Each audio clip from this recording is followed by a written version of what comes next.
সঙ্গে হলেই মারামারি করতে চায়।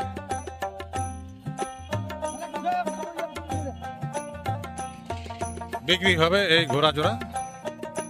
যদি কেউ আপনারা নিতে চান, মোবাইল নাম্বারটা দেন, আপনার সঙ্গে যদি কেউ যোগাযোগ করে এই ঘোড়া কিনতে চায় তিনি যাতে আপনার সঙ্গে যোগাযোগ করতে পারে। নাম্বারটা বলেন। 0174 0166 354। ঘোড়া যদি কেউ কিনতে চান তো আপনার সঙ্গে যোগাযোগ করলেই তো হবে। আপনার এই কাহারোল হাটের পাশেই, ব্রিজের দক্ষিণ পাশে। মানে এটা কি গ্রামের নাম বা পাড়ার নাম? কি নাম? সুন্দরগ্রাম। সুন্দর। তো ঘোড়া যদি আপনারা কেউ নিতে চান তো কাহারোল এই বড় ব্রিজটা পুনর্ভাবা নদীর তীরে যে মহিষের হাট, এই মহিষের হাটের পাশে কিন্তু এই পাশেই বলছেন, এই যে দেখা যাচ্ছে এই যে কাছে ঘোড়ার অপোজিটে বিপরীত দিকে এইখানে এই যে জোড়াটা 30,000। এই যে দুই ভাইয়ের দুইটি।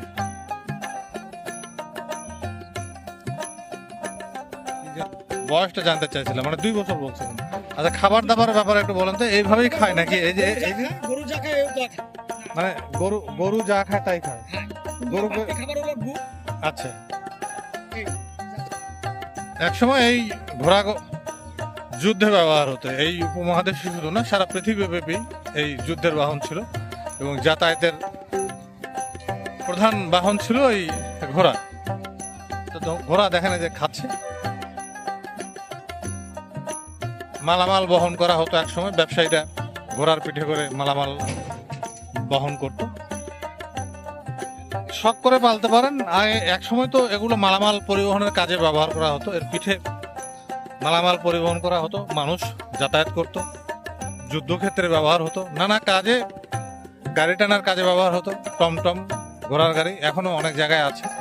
তো অনেক কাজেই এই ঘোড়া গৃহপালিত বিশ্বস্ত প্রাণী।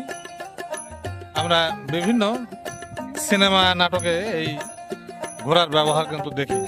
বিশেষ করে তুর্কি সিরিজ আর্তুরুল গাজী বা সুলতান সুলেমান ওসমানীয় সাম্রাজ্যের যে সিরিজগুলা, সেই সিরিজগুলোতে কিন্তু এই ঘোড়ার ব্যবহার প্রচুর। এখনো বাংলাদেশে কোথাও কোথাও ঘোড়দৌড়ের প্রচলন আছে। খাচ্ছে, খুব সুন্দরভাবে খাচ্ছে। রোগ এর এই যে আপনারা লালন পালন করলেন এতদিন, অসুখ বিসুখ হয় না? রোগ অসুখ বিসুখ হয় না? তো দুইজনের দুইটা আপনারা একেবারে সর্বশেষ কত হলে বিক্রি করে দিবেন? একদম 30,000 না, একটা 15,000? 30,000, একটা 15,000। মানে দরদাম করার সুযোগ আছে। তাহলে কি বলবো আমরা, যে 30,000 টাকা চাচ্ছেন আপনি? 30,000, 15,000 একটা চাচ্ছেন। 2 বছর বয়স, পুরুষ ঘোড়া। যে খাচ্ছে, এরকম খাবার যদি খোলা প্রান্তর থাকে, জায়গা থাকে, মাঠ। আজকাল তো আর আমাদের দেশে মানে গো চারণ ভূমি, যেটা গরু, ছাগল, মহিষ, ঘোড়া খাবে, সেই রকম জায়গা কিন্তু আর নাই। ঘনবসতিপূর্ণ বাংলাদেশে মানুষের থাকার জায়গায় এখন হচ্ছে না। জমি প্রতিদিন উত্তরোত্তর কমে যাচ্ছে। খুবই সুন্দরভাবে খাচ্ছে এই যে।